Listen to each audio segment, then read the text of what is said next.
Hey guys, it's JP, and today we are going to go over the most common cause of lateral knee pain in runners, which is iliotibial band syndrome. I'll also be going over ways to manage it. As a physical therapist, I thought it would be great to go over some common tips I would give for someone experiencing this. Let me know what you guys think, as I appreciate all your feedback. Now let's get into the video. Iliotibial band syndrome is a common injury that occurs in runners. Now, what exactly is the IT band? The IT band is a thick band of fascia that attaches from the top of the hip, tensor fascia lata, and glutes, which extends and runs down the side of the thigh to attach to the lateral portion of the knee.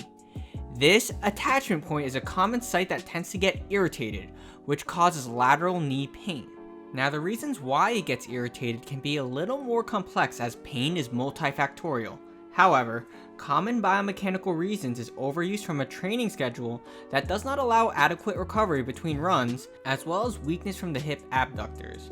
While the first reason is relatively straightforward, the second one can get complicated, so I'll try to explain it simply. If the hip abductors have a difficult time stabilizing the pelvis during the stance phase, the knees tend to come into this position.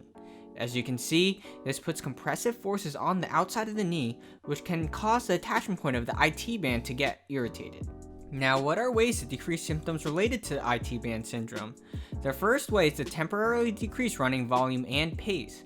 This is one simple and effective way to decrease stress in the area. Another way is to modify running form. One strategy to decrease pain in the area is to slightly widen the space between each leg as you run. This may decrease load on the lateral portion of the knee joint. Another strategy is to increase step rate by 5 to 10% of your preferred step rate, as this may reduce overall load on the joints, especially at the knee. The third way is through foam rolling. Some research has shown that foam rolling may decrease symptoms. This may be due to desensitization rather than mechanical changes, since the IT band is very tough. To foam roll this properly, I target 3 areas. The first one is around the glutes, as this one is one of the attachment points. The second area is the tensor fascia lata, as it also attaches to this proximally. Remember not to go over the top of the hip bone, as that does nothing but hurt. The third area would be the IT band itself, which runs down the side of the thigh. As you do this area, don't go over the attachment point, which is usually the side of the knee, because this may further irritate it. The fourth way is through strength training. Exercises that work on strength of the hip abductors, as well as hip control, have shown to decrease symptoms as well.